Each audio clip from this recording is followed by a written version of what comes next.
Phone में telephone में बात किया, नेताजी आरएफ पार्टी का बनाना चाहते हैं, मैं आपका साथ मिलना चाहते हूँ। वहीं से ही हम लोग का सिद्धांत हुआ, पार्टी का नाम समाजवादी है। इसका 3 महीना बाद उत्तर प्रदेश का चुनाव था, जहां हम लोग का 26 केवल विधायक थे। 3 महीना का बाद जो उत्तर प्रदेश में चुनाव हुआ, नेताजी मुख्यमंत्री बने। तो फिर राष्ट्रीय कार्य का मीटिंग हुआ 2011 में। 2011 का मीटिंग, राष्ट्रीय कार्य का मीटिंग का बाद माननीय अखिलेश जी मुख्यमंत्री बने उत्तर प्रदेश।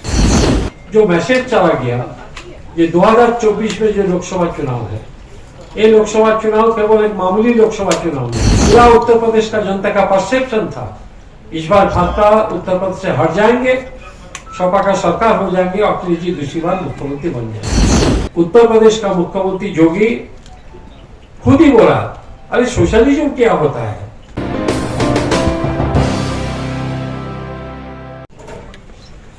'92 में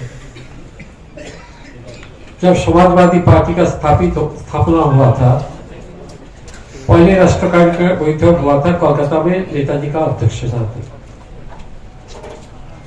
92 में जब समाजवादी पार्टी स्थापित हुआ था, मैं उस समय बंगाल का मंत्री थे।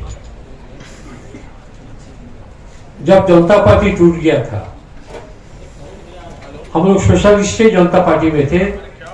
मैं जनता पार्टी का विधायक भी थे 77 लेके 82 तक।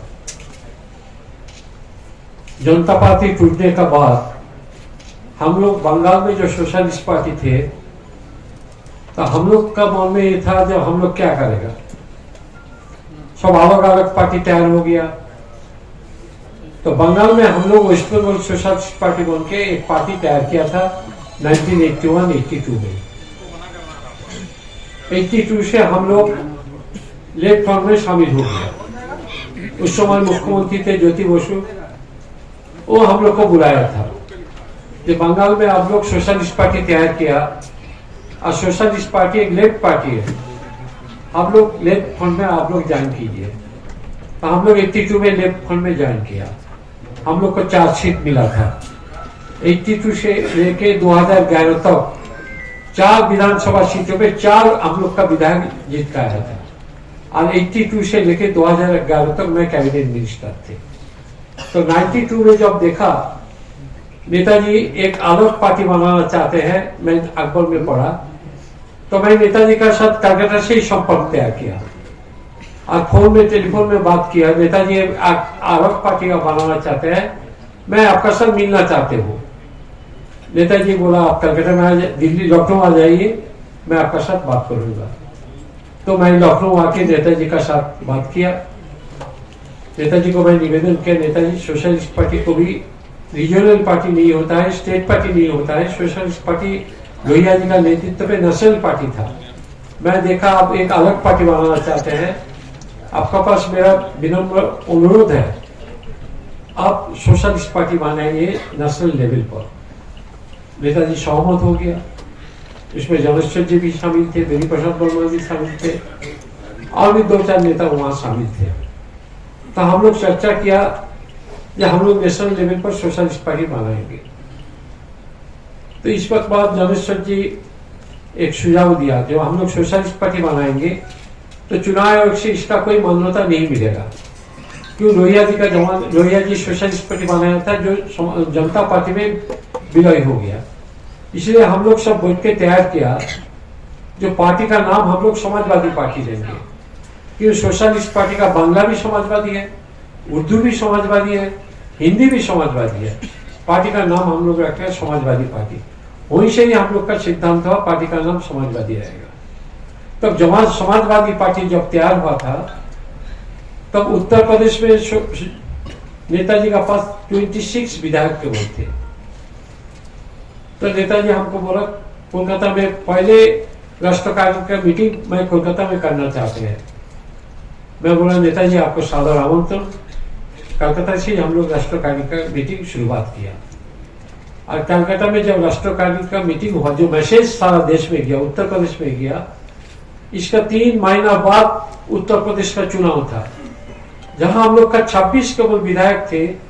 3 महीना का बाद जो उत्तर प्रदेश में चुनाव हुआ, नेताजी मुख्यमंत्री बन गया। समाजवादी पार्टी भी सत्ता में आ गया, भाजपा भाजपा का साथ गठबंधन लेके।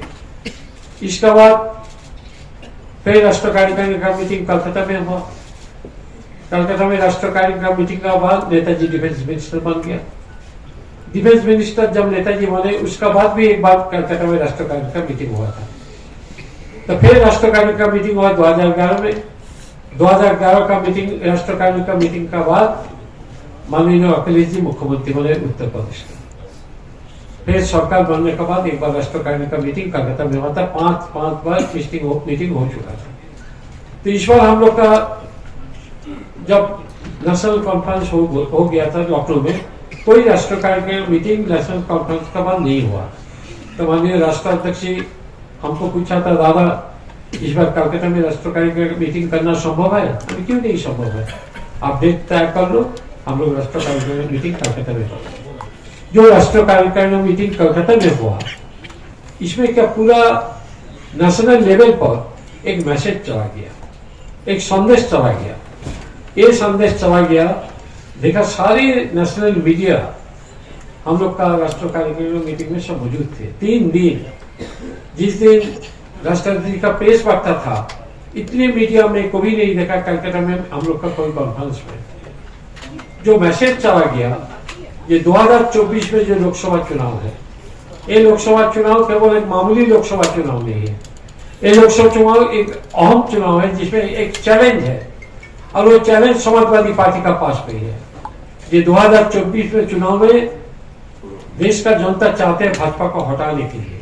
हम लोग नेशनल कमेटी का मीटिंग में एक शपथ हम लोग ले लिया, वो चैलेंज एक्सेप्ट कर लिया कि हम लोग भाजपा को 2024 चुनाव में हम लोग हटाएंगे भारी बहुमत से। इस बार जो चुनाव होगा लोकसभा चुनाव, कम से कम हम लोग का टारगेट 80 सीटों पे हम लोग मजबूती से दौड़ेंगे, और कम से कम 40 सीट हम लोग जीत के लेके आएंगे। आपका सबका याद है 2004 साल में हम लोग का 39 लोकसभा सांसद हम लोग का 39 था, जो उत्तर प्रदेश लोकसभा से जीत के गया था संसद में। इस बार हम लोग उससे ज्यादा सीट हम लोग जीत के लेंगे। क्यों? हम लोग देखा इस बार 2022 में जो विधानसभा चुनाव हुआ, इस चुनाव में हम लोग को जो वोट मिला, इतनी परसेंटेज वोट कभी सपा को नहीं मिला था। गठबंधन को 36% वोट मिला, और सपा को केवल 38% वोट मिला, और भाजपा को मिला 40% वोट। 2022 में जो चुनाव हुआ था, आप सब उत्तर प्रदेश का पत्रकार है, आप सब जानते हैं, पूरा उत्तर प्रदेश का जनता का परसेप्शन था इस बार भाजपा उत्तर प्रदेश से हट जाएंगे, सपा का सरकार हो जाएंगे, अखिलेश जी दूसरी बार मुख्यमंत्री बन जाएंगे। किस कारण से नहीं हुआ आप सब जानते हैं। 100 वोट से लेके 7,000 वोट आसन तक, वोट तक 82 सीट पे हम लोग हार गया। हम लोग नहीं हारा, हम लोग का हराया। जहां 100 वोट से प्रत्याशी हारा 7,000 वोट तक, वहां हम लोग को जबरदस्ती से हराया। और एक विधानसभा से कम 10,000 वोटर का नाम बातिल कर दिया वोटर लिस्ट से। जहां मुस्लिम बहुल क्षेत्र है, जहां जादव बहुल क्षेत्र है, वो वोटर हम लोग का वोटर लिस्ट में होता, तो हम लोग 250 सीट से कम जीत के हम लोग यहाँ सरकार भेजते हैं। तो इसमें हम लोग ये सिद्धांत लिया, जब हर बूथ पे हम लोग मजबूती से संगठन बनाएंगे। राष्ट्रीय अध्यक्ष जी एक तारीख हम लोग को निर्दिष्ट कर दिया, जो जून महीना का अंदर उत्तर प्रदेश में 80 लोकसभा सीटों पर हम लोग को मजबूत बूथ तैयार हो जाएगा। तो इस बार हम लोग का विश्वास है भाजपा को हम लोग हराएंगे। क्यों? हम लोग बोलते हैं संविधान खतरे में। संविधान मीनिंग क्या है? संविधान तो एक शब्द है। संविधान में 3 मुद्दा है, एक सेक्युलरिज्म, एक सोशलिज्म, एक डेमोक्रेसी। सोशलिज्म सेक्युलरिज्म को खत्म कर दिया, और सोशलिज्म तो खत्म हो चुका। क्यों? उत्तर प्रदेश का मुख्यमंत्री योगी खुद ही बोला, अरे सोशलिज्म क्या होता है, सोशलिज्म का मीनिंग क्या है? जो संविधान का हाथ पे लेके शपथ लेता है, जो संविधान में प्रियाम्बल में सोशलिज्म शब्द है, तो सोशलिज्म क्या होता है? तो सेक्युलरिज्म सोशलिज्म को हटाया, केवल 5 डेमोक्रेसी। क्यों? अभी भी चुनाव होता है, वो चाहते हैं डेमोक्रेसी को खत्म करने के लिए।